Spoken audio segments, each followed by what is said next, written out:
নমস্কার বন্ধুরা, টক ঝাল মিষ্টি চ্যানেলে আপনাদেরকে স্বাগত। গরমকালে যখন একঘেয়েমি পটলের তরকারি খেতে একদমই ভালো লাগে না, তখন এইভাবে পটল ভাপা খেয়ে দেখবেন। একটু অন্যরকমই কিন্তু খেতে লাগবে। তাই এটা অবশ্যই একবার বাড়িতে বানিয়ে দেখুন। এই পটল ভাপা বানাতে আমি দেখো কতগুলো পটল নিয়ে নিয়েছি। একটু বড় সাইজেরই কিন্তু পটল নিয়ে নিয়েছি। পটলগুলোকে প্রথমে আমি ভালো করে ধুয়ে জল ঝরিয়ে নিয়েছিলাম। এরপর এগুলোকে খোসা ছাড়িয়ে নেব। প্রথমে হালকা হালকা করে খোসাগুলো একটু চিড়ে চিড়ে নেব, আর কিছু কিছু জায়গায় ভালো করে খোসাটা ছাড়িয়ে নেব। পুরোটা খোসা ছাড়াবো না, এরকমভাবেই হালকা হালকা করে ছুলে নেব, আর কিছু কিছু জায়গায় পুরো খোসাটাই ছাড়িয়ে নেব। কারণ বেশি ছাড়ালে আবার একদম পটলগুলো নরম হয়ে যাবে, তাই পুরোটা ছাড়াবো না। এইভাবে প্রত্যেকটা পটলেরই আমি খোসাগুলোকে ছাড়িয়ে নিয়েছি। খোসা ছাড়ানো হয়ে গেছে, এবার পটলগুলোকে কিন্তু কেটে ফেলব। দুপাশ থেকে মুখগুলোকে বাদ দিয়ে আমি মধ্যে একটা করে পটলের টুকরোগুলো করে নিয়েছি। খুব বেশি পাতলা করার দরকার নেই, এরকম দুটো করে টুকরো করলেই হয়ে যাবে। কারণ আমি পটলগুলোকে একটু ভেজেই রান্না করব। যারা ভেজে করবেন না, মনে করবেন যে ভাজবো না, তারা কিন্তু পটলগুলো আরও একটু পাতলা করে কেটে নেবেন। পটলগুলোকে কাটা হয়ে গেছে।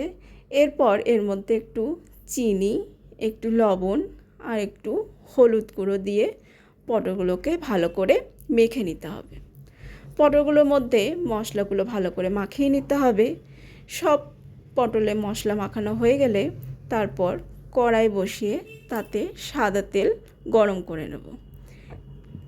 তেলটা গরম হয়ে গেলে তার মধ্যে পটলগুলোকে দিয়ে নেড়ে নেব। একটু হালকা করে গ্যাসটা কমিয়ে দিয়ে পটলগুলোকে কিন্তু ভাজতে হবে। পটলগুলো ওইদিকে ভাজা হচ্ছে, আর আমি এদিকে একটা পেস্ট বানিয়ে নিই। একটা মিক্সিং জারের মধ্যে পোস্ত, সাদা তিল আর সাদা সর্ষে নিয়ে নিয়েছি। এগুলোকে প্রথমে আমি শুকনো খোলায় কিন্তু ভেজে নেব, পিষে নেব।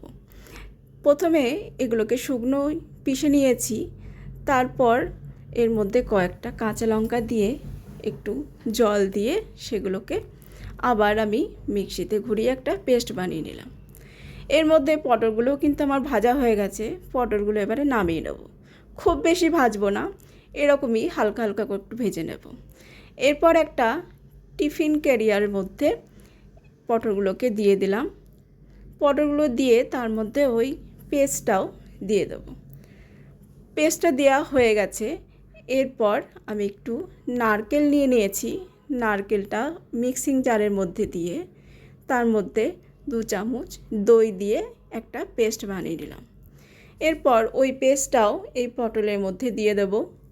এর মধ্যে একটু চিনি, একটু লবণ, জিরে গুঁড়ো, আদা বাটা আর সর্ষের তেল দিয়ে ভালো করে মেখে নেব।